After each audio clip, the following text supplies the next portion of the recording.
Hi guys, it's Juliana with Books, Bites, and Date Nights. I hope everyone had a great holiday, whether you celebrate Christmas or Hanukkah or Kwanzaa, and I'm sure I'm missing some other major holidays from other cultures. I just finished reading The Most Wonderful Crime of the Year, this book that's kind of been circulating on Book Talk.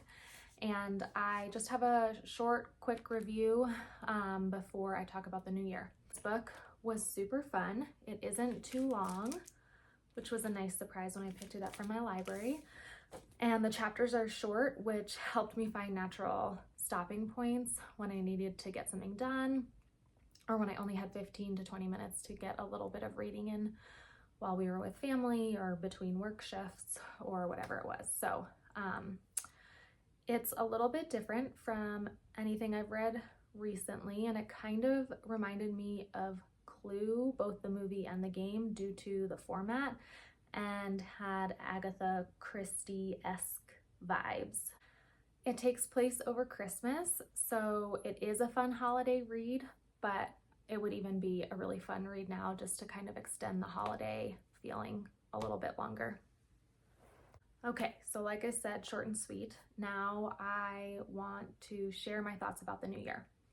I saw something on Instagram last year, and I really wish I could credit whoever it was I got this from, because I think it's genius and something I subscribed to last year and plan to do again this year.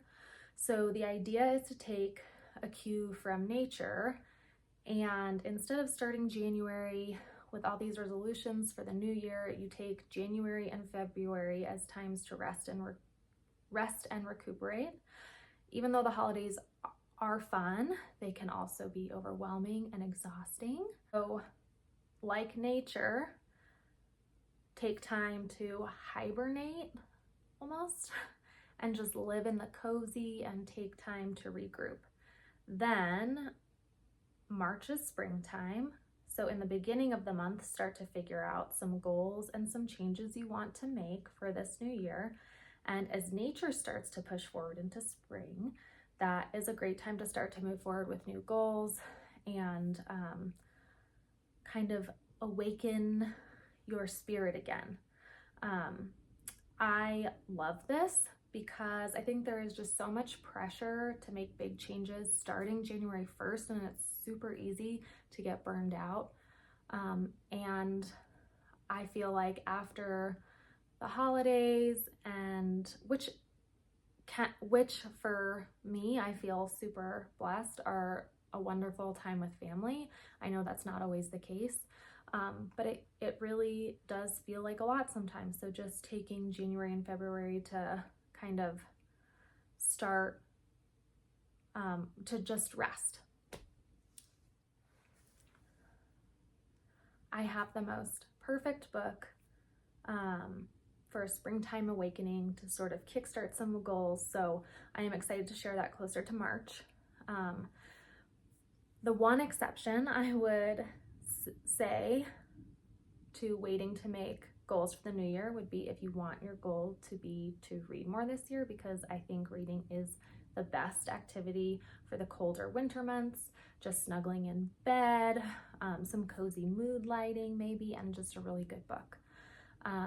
I have, again, what I think is the perfect book for a January mood reads and eats.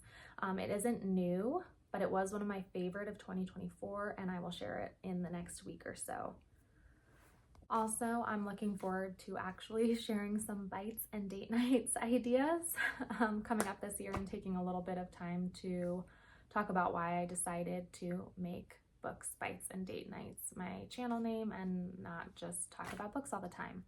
So looking forward to some new content in the new year, and a great book to start January with and to start your reading journey with if you're looking to start reading some more books. The only other thing I will say is, if you have not read Fourth Wing and Iron Flame, the third book in the series is coming out January 21st. So if you want a book that will just pull you in, it is a romantasy book. So if you haven't gotten into books, it's kind of like a gateway drug into romantasy books. So fun, so easy to read and get pulled into. So if you're looking for something to read in January, something that will suck you in, these are my recommendations. And then lucky for you, the third one will come out January 21st. Unfortunately, it will be a 5-book series, and there are talkings in the book rumor mill that Rebecca Yarros, who writes these books, might take a little bit of break before the 4th one comes out. So read at your own risk, knowing that it's an incomplete series that you will absolutely get sucked into. All right, guys, hope you have a cozy beginning to your year, and I look forward to sharing my book for January.